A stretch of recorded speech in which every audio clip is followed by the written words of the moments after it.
हार्दिक स्वागत है। दोस्तों आज हम स्टार्ट कर रहे हैं सारणी के गुणधर्म। देखो सारणी के गुणधर्म क्या होते हैं वो आज हम डिस्कस करेंगे। तो हमने कल मतलब कि पिछले वाले वीडियो में 4 पेंटिंग कंप्लीट कर ली थी। आज उसके कुछ गुणधर्म हैं वो पढ़ लेते हैं। तो सबसे पहला गुणधर्म क्या है वो देखो कि अगर देखो कोई भी सारणिक है उसके अगर आपस में मतलब कि स्तंभ या पंक्ति को परिवर्तन कर दे तो उसमें कोई सारणी के मान में कोई परिवर्तन नहीं आएगा। मतलब उसके ट्रांसपोज में कोई परिवर्तन नहीं आएगा। जैसे मतलब ये है ए है, अब इसका ट्रांसपोज करो ए डैश हो गया। अब इसका सारणी का मान निकालो तो दोनों को मान हमेशा कैसा आएगा, बराबर आएगा, उसमें कोई परिवर्तन नहीं आएगा। पहला गुणधर्म ये है। जैसे कि 2 3 5 7 ये है, ठीक है। अब देखो ये है कोई सारणी, अगर मैं इसको परिवर्तन कर दूं मतलब कि ट्रांसपोज कर दूं, इसका पंक्ति को स्तंभ बना दो, स्तंभ को पंक्ति, तो 1 2 5 6 7 6 6 3 और 3, ठीक है। मतलब ये तो क्या हो गई हमारी, ये पंक्ति है, इसको क्या मैंने बना दिया स्तंभ इनको। तो ये इसका क्या होगा मतलब जैसे कि ये ए डैश है, नहीं ए है, तो ये क्या आ गया हमारा ए डैश, ठीक है। अब देखो इस सारणी का मान निकालना, इस सारणी का मान निकालना, दोनों सारणी का मान क्या आएगा, बराबर आएगा, कोई परिवर्तन नहीं होगा। अगर इनका आपस में ट्रांसपोज करें फिर सारणी का मान निकालें कोई परिवर्तन नहीं आएगा। आप इसका मान निकाल के देख लेना हमेशा बराबर आएगा। ये तो हमारा है पहला गुणधर्म, ठीक है। अब देखो ये तो होगा हमारा पहला।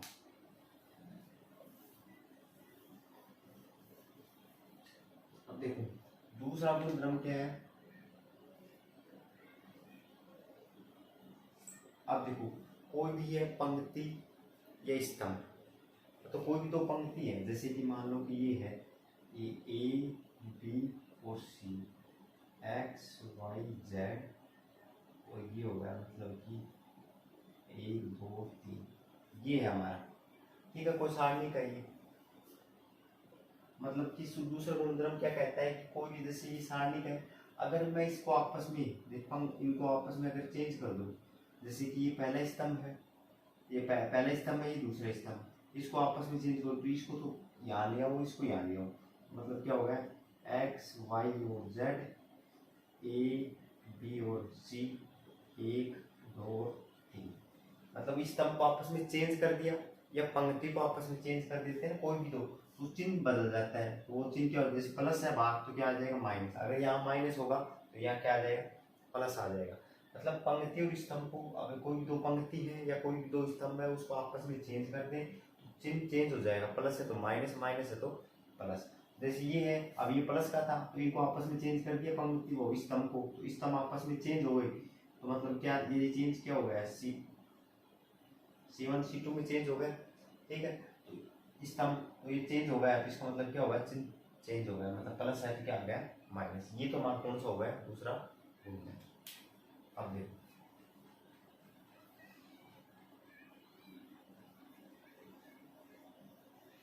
देखो तीसरा गुणधर्म क्या है। देखो तीसरा गुणधर्म ये है कि जैसे कि आप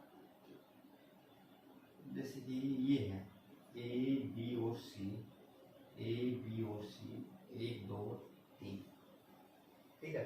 तीसरा गुणधर्म क्या कहता है कि अगर कोई भी दो पंक्ति या दो स्तंभ आपस में समान आ जाए तो उस सारणी का मान हमेशा क्या होगा 0 होगा। मतलब कि देखो ये स्तंभ ए बी सी है, दूसरा स्तंभ ए बी सी है, दोनों समान आ गए तो सारणी का मान क्या हो जाएगा, मान 0 हो जाएगा। मतलब कोई भी दो पंक्तियां या कोई भी दो स्तंभ है अगर उनका मान दोनों अगर ये समान है तो उसका मान सारणी का मान क्या हो जाएगा 0। अगर कोई प्रश्न में आएगा ऐसे कोई भी दो पंक्तियां स्तंभ समान दी गई उसका मान क्या करेंगे 0। ये होगा हमारा तीसरा गुणधर्म। देखो चौथा गुणधर्म देखो, चौथा गुणधर्म ये है कि कोई भी हम अगर अचर पद से किसी भी पंक्ति स्तंभ को गुणा कर देते हैं तो जो सारणी का मान आएगा वो क्या आएगा कि मतलब कि उस जो अचर पद से गुणा करेंगे उसका गुणज हो जाएगा। जैसे कि मान लो कि वो ये है कि x y और z और 3 4 और 5 a b और c। अब यहाँ से मैंने कोई भी अचर पद से गुणा कर दिया, जैसे कैसे गुणा कर दिया, के से कोई पंक्ति को गुणा कर दिया, जैसे मैंने इसको कर दिया यहाँ के और ए, ठीक है, कोई भी अचर पद से गुणा कर दिया मैंने।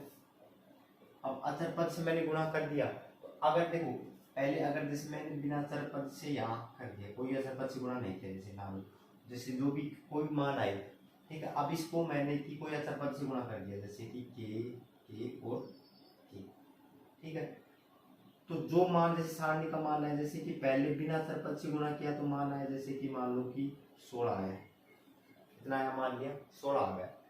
अगर हम अचर पद से जैसे कोई भी एक मतलब कि एक अचर पद से गुणा कर दिया, जैसे कैसे कर दिया, कैसे करेंगे क्या, एक ऐसा नहीं है कि मतलब कि हमारे मैट्रिक्स में क्या होता है, कोई भी अचर पद से गुणा करते हैं तो तीनों से गुणा होता है, तीनों पंक्तियां और स्तंभ कोई भी हो सभी से होता है। लेकिन इसमें क्या है, सारणिक में क्या होता है, उल्टा होता है, मतलब क्या है, एक ही पंक्ति या तो एक पंक्ति या कोई भी स्तंभ से ही गुणा होगा, आप किसी से कर लेना एक।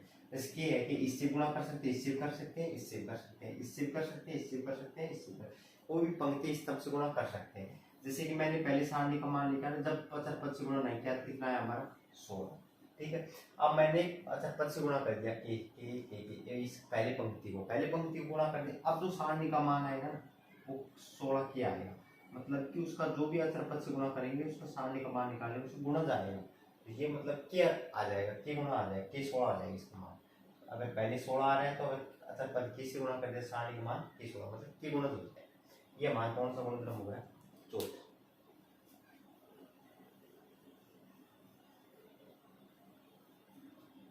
अब कोई भी जैसे पांचवा देखो, अगर कोई भी सारणी का है ना, अगर वो योग के रूप में लिख रहा है, किसके रूप में लिख रहा है, योग के रूप में, जैसे कि ए बी सी, ठीक है, और यहाँ मतलब कि 2 3 और 4 है, यहाँ क्या है x प्लस वाई प्लस में z और z प्लस में w, ये दे रखा है कोई सारणी, मतलब सारणी का है। अगर देखिए कोई पंक्ति स्तंभ योग के रूप में दे रखा है, तो जब अगर इनको अलग अलग करें तो सारणी को भी हम योग के रूप में व्यक्त करते हैं। जैसे इसमें तीसरे स्तंभ को योग के रूप में दे रखा है स्तंभ को, अब सारणी में आप भी इसको योग के रूप में लिख सकते हैं, कैसे, जैसे कि ए बी और सी 2 3 4, इसका लिख दिया x y और z, और फिर प्लस में वो ये सेम कर देंगे ए बी और सी 2 3 और 4, और क्या जैसे x y z आ गया, ये बीच में क्या है प्लस है, प्लस लगा दिया, अब क्या बचेगा y z w, तो y z और w, मतलब कि कोई भी अगर जैसे योग के रूप में ये पंक्ति दी है स्तंभ में, तो उसको सारणी को अलग अलग योग के रूप में व्यक्त कर सकते हैं। जैसे मैंने ये योग के रूप में दे दिया, योग के रूप में दे दिया, जैसे ये दोनों तो ये कहते हैं, इसमें भी ABC 2 3 4, इसमें भी ABC 2 3 4, यहाँ योग दे रखा है तो प्लस दे रखा है, यहाँ प्लस कर दिया, तो फर्स्ट में क्या दे रखा है x y z, तो यहाँ से x y z लिख दिया, बीच में प्लस है तो प्लस में, बाद में क्या है y z w, तो क्या है उस योग के रूप में हम लिख सकते हैं। ये तो हो गया हमारा गुणधर्म। एक लास्ट गुणधर्म और है छठा, वो देख लो। देखो छठा गुणधर्म क्या है, देखो छठा गुणधर्म क्या है हमारा, मतलब यही है कि कोई भी हमारा जैसे पंक्ति या स्तंभ है, हम उसको आपस में जोड़ दें तो उसमें कोई परिवर्तन नहीं रहेगा, जोड़ दे घटा दे कोई परिवर्तन नहीं होगा। जैसे कि मान लो कि ये है कि हमारा ये है कि x y और z है, a b c, और यहाँ से मतलब कि 1 2 3, ये हमारा कोई सारणी है। मतलब लास्ट गुणधर्म ये है कि कोई भी पंक्ति या स्तंभ को आपस में उनको जोड़ दे तो कोई परिवर्तन नहीं होगा। जोड़ दे कैसे, मतलब ये है जैसे कि मैंने इन दोनों को जोड़ दिया आपस में, मतलब कि C1 प्लस में C2 को जोड़ दिया, दोनों स्तंभ को कॉलम को, तो जोड़ देंगे तो क्या हो जाएगा, ये परिवर्तन हम करें जैसे C1 में कर रहे हैं, तो C1 में क्या हो जाएगा x प्लस a, ये आपस में जुड़ जाएगा, x plus a, x plus b और x और z प्लस में c, और ये क्या होगा a b c 1 2 और 3। अब जैसे इस सारणी का मान निकालना, इस सारणी का मान निकालना, कोई परिवर्तन नहीं आएगा मान में। आगे इनको योग के रूप में दे रखा है, तो जो पंक्ति स्तंभ को आपस में योग के रूप में हम लिख सकते हैं, कोई परिवर्तन नहीं होगा, तो हम ऐसे कर सकते हैं। तो इसका मान जो भी सारणी का मान आएगा वो निकाल लेंगे, इसका जो मान आएगा वो निकाल लेंगे, दोनों क्या आएंगे बराबर। ये जैसे कि इनको जोड़ दो, जैसे आप इसको जोड़ सकते हो, जैसे कि x y और z a b और c, अब C3 में लगा दिया कि C2 और C आपस में जोड़ दिए, C2 और C3, A plus A, B plus 2 और C प्लस में A, ये जोड़ दिए। अब इसका मान निकालना, इसका मान निकालना, कोई परिवर्तन नहीं आएगा सारणी के मान में, ठीक है। तो दोनों मान कैसे आएंगे, बराबर। ये तो ये हो गए हमारे पूरे, ये 6 गुणधर्म है सारणी के। अगर ये 6 गुणधर्म आपने अच्छे से याद कर लिए, लर्न कर लिए, तो आपको सवाल करने में कोई दिक्कत नहीं होगी। अब हम इसके आगे करेंगे इसके क्वेश्चन। देखो दोस्तों, अब हम करते हैं क्वेश्चन 4.23। देखो ये पहला क्वेश्चन है। अब देखो क्वेश्चन क्या है, ये सारणी दे रखा है, सारणी के बराबर क्या सिद्ध करना है, हमें जीरो सिद्ध करना है। तो सबसे पहले जीरो सिद्ध करना है, इसका एलएचएस ले लेंगे, ठीक है। एलएचएस क्या है हमारा, एक्स वाई और जेड, ए बी और सी, एक्स प्लस ए, वाई प्लस में बी और जेड प्लस में सी, ये ले लिया एलएचएस, ठीक है। अब देखो एलएचएस ले लें। अब देखो मैंने एक गुणधर्म बताया था आपको, अगर कोई भी पंक्ति या स्तंभ योग के रूप में हो तो उसे अलग कर सकते हैं हम, सारणी को भी योग के रूप में। जैसे ये तीसरा स्तंभ दे रखा है तो इसको हम अलग लिख सकते हैं, जैसे एक्स वाई और जेड, ए बी और सी। अब जैसे ये एक्स वाई और जेड, अब ये दोनों सेम आ जाएंगे यहाँ पर, तो एक्स वाई और जेड, ए बी और सी। अब ये यहाँ प्लस आ गया तो ये एक्स वाई जेड यहाँ आ गए, तो यहाँ क्या बच जाएगा, ए बी और सी। क्या है मतलब योग के रूप में व्यक्त कर दिया, क्योंकि एक स्तंभ दे रखा, हमें ऐसे लिख सकते हैं गुणधर्म से, ये लिख दिया हमने गुणधर्म से। अब देखो, अब मैंने एक और गुणधर्म आपको बताया था कि अगर कोई भी दो पंक्ति या दो स्तंभ अगर समान होते हैं तो उसका मान क्या होता है, जीरो। अब देखो ये एक्स वाई जेड पहला स्तंभ है और तीसरा स्तंभ देखो एक्स वाई जेड दोनों बराबर है, तो बराबर है तो इस सारणी का मान क्या हो जाएगा, जीरो। अब यहाँ देखो दूसरा स्तंभ देखो, तीसरा स्तंभ ए बी सी ये है, ए बी सी ये है, मतलब दोनों समान आ गए तो इसका मान क्या हो गया, जीरो। मतलब कोई भी दो पंक्तियां दो स्तंभ अगर समान आ जाए तो सारणी का मान क्या हो जाता है, जीरो। इसका मान भी क्या हो जाएगा, जीरो, और इसका मान भी जीरो होगा। जीरो प्लस जीरो क्या हो गया, जीरो। यही हमारे क्या है, आरएचएस। कोई दिक्कत नहीं है, बस आप वो गुणधर्म ध्यान रखना, गुणधर्म ध्यान है तो सवाल में कोई दिक्कत नहीं है। जैसे ये पहला होगा। अब देखो दूसरा क्वेश्चन करते हैं, मतलब ये भी हमें जीरो के बराबर सिद्ध करना है।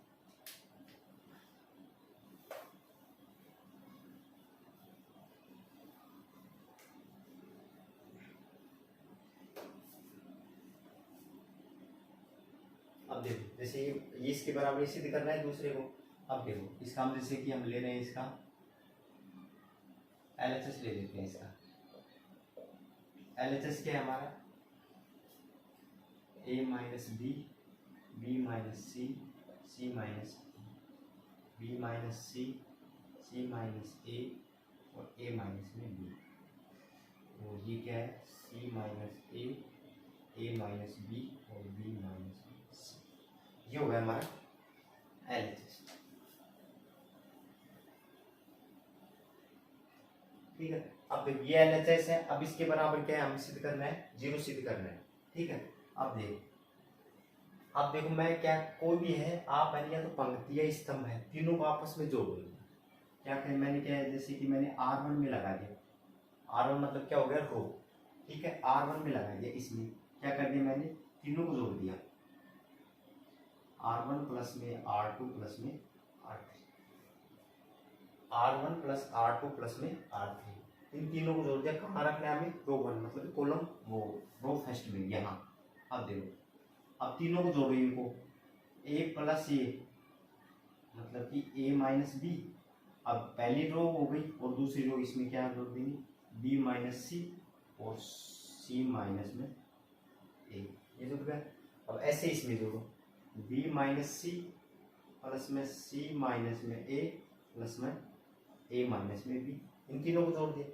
अब इन तीनों को जोड़ दो, c minus a minus B और प्लस में b माइनस में c, और ये सेम है, b minus C, c minus a, c minus a minus में b, a माइनस b और b माइनस में c, ठीक है। अब देखो ये प्लस का b है, ये माइनस का b है, ये माइनस का b है, प्लस का c है, ये माइनस का a है और ये प्लस का a है, ये आपस में कट गए सारे। ऐसे ये कट गया, प्लस माइनस कट गया नहीं सारे, ऐसे ये कट गए, प्लस माइनस कट गए, तो मतलब क्या हो गया, ये सभी ऊपर वाले क्या आ गए, जीरो आ गए, मतलब कि ये जीरो बी माइनस सी और सी माइनस ए, ये भी जीरो बच गया, और क्या है सी माइनस ए और ए माइनस में बी, ये भी जीरो हो गया हमारा, जीरो ए माइनस बी और बी माइनस में सी। अब देखो एक गुणधर्म और होता है कि कोई भी पंक्ति स्तंभ सभी अवयव शून्य आ जाए तो उस सारणी का मान भी क्या होता है जीरो, मतलब पहली पंक्ति का मान सभी अवयव शून्य है तो क्या हो जाएगा, इसका मान भी क्या हो जाएगा जीरो, तो ये क्या होगा जीरो, यही सिद्ध करना है, ये क्या है हमारा RHS। ठीक है, ध्यान रखना कोई भी पंक्ति या कोई भी स्तंभ के सभी अवयव, कोई भी एक पंक्ति ले लो या कोई भी एक स्तंभ, उसके सभी अवयव अगर ये पहली पंक्ति के सभी अवयव जीरो हो गए, जीरो हो गए, इसका मान क्या हो जाएगा जीरो, ये सिद्ध करना। देखो अब हम करते हैं क्वेश्चन नंबर 5। ठीक है, पहला कर लिया था हमने, दूसरा कर लिया था, तीसरा चौथा आप कर लेना, आसानी से हो जाएगा। ये हमारा 5वां क्वेश्चन, इसके बराबर हमें ये सिद्ध करना है। ठीक है, सबसे पहले क्या कर लेंगे हम LHS ले लेंगे। LHS क्या है हमारा B प्लस सी, सी प्लस ए और ए प्लस बी है, Q प्लस में R है और R प्लस में P है और P प्लस में Q, Y plus Z, Z plus x और एक्स प्लस में, ये हो गया हमारा LHS। हमें ये लाना है, मतलब ये डबल डबल में दे रखा है, सिंगल सिंगल में लेके आना है। तो अब देखो हम क्या करें इसमें, हम देखो जैसे कि हम इन आपस में जोड़ रहे हैं, जैसे कि R1 है ना, R1 में लगा रहा हूँ कि R1 प्लस में R2, ठीक है, इन दोनों को आपस में जोड़ रहा हूँ। देखो अब मैंने जोड़ दिया R1 और R2 को, देखो जोड़ेंगे तो क्या हो जाएगा, एक सी और एक सी कितना हो गया, 2C और A प्लस बी हो जाएगा, मतलब क्या हो गया 2C और A प्लस में B हो गया। अब इन दोनों को आपस में जोड़ो, मतलब R R कितने हो गए 2R और P और P प्लस में Q हो जाएगा, P प्लस में Q। अब इनको जोड़ो, Z और Z कितने हो गए 2Z और X प्लस में Y, ये सेम है, इसमें कोई परिवर्तन नहीं किया। C प्लस में A, R प्लस में P और Z प्लस में X, A प्लस में B, P प्लस में Q और X प्लस में Y। ठीक है, इसमें कोई परिवर्तन नहीं किया। अब देखो देख अब 2C है, यहाँ 2R है, यहाँ क्या है 2Z है। अब देखो A प्लस बी किसमें, यहाँ A plus B, P plus Q क्या है ये है, और X प्लस Y क्या है इसमें।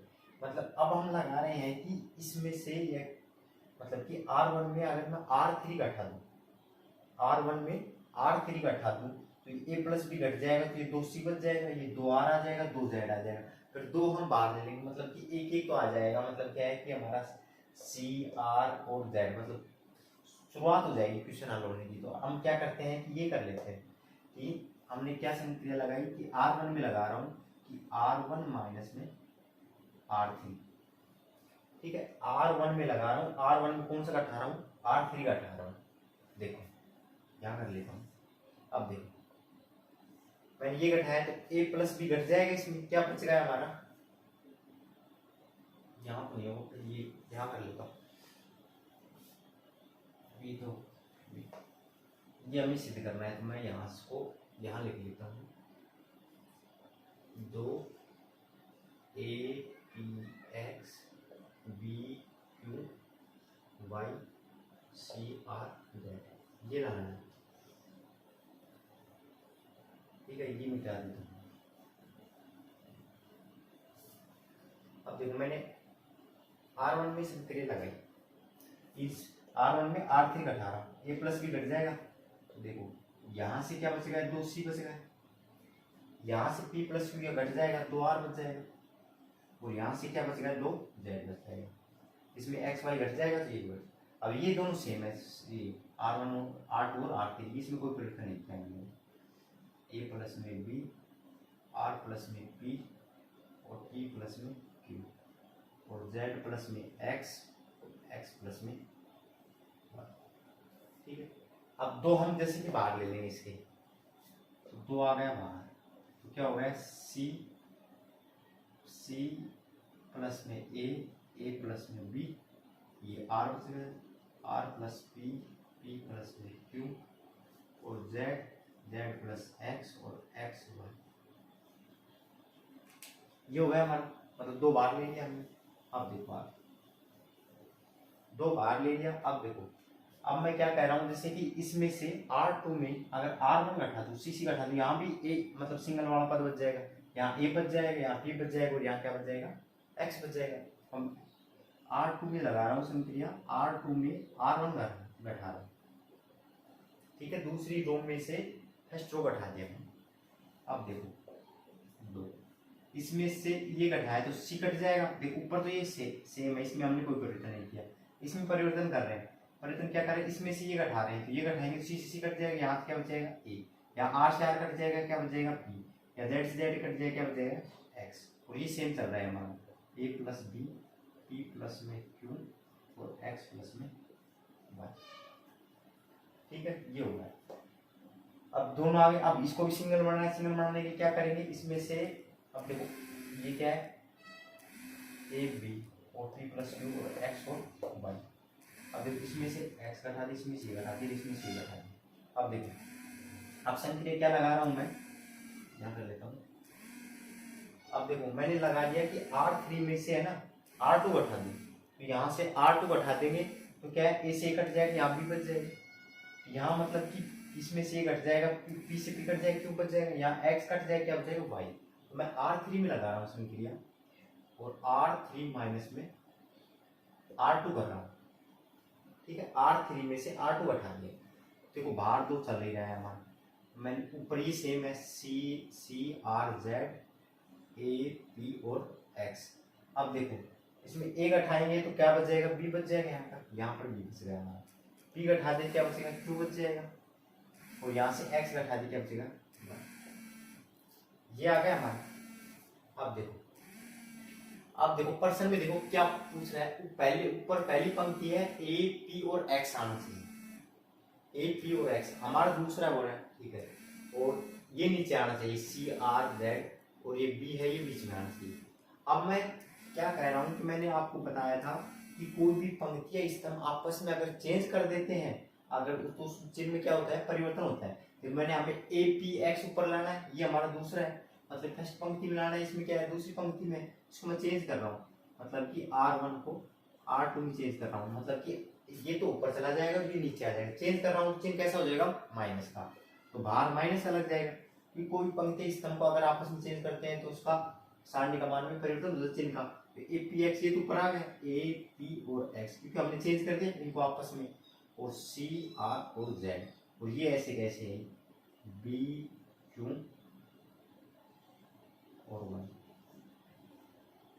ठीक है। अब ए पी क्यू अब भी नहीं आया हमारा मान, क्योंकि हमें तो ये दूसरी पंक्ति क्या आना चाहिए, बी क्यू और जेड, और ये तीसरी में दे रखा है, तो इसका मतलब क्या ऊपर, अब इसको एक बार और परिवर्तन कर देते हैं।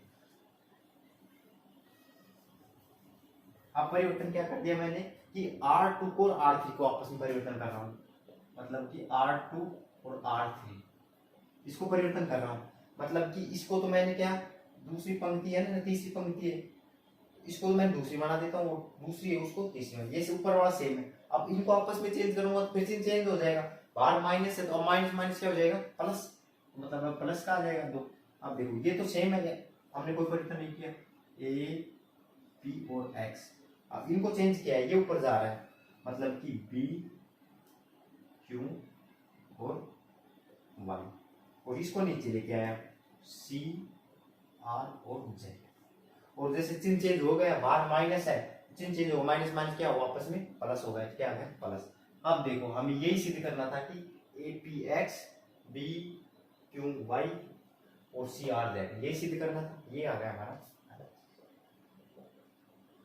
कुछ नहीं है, अगर आपके गुणधर्म याद है तो कोई दिक्कत नहीं है इसमें, ठीक है दोस्तों।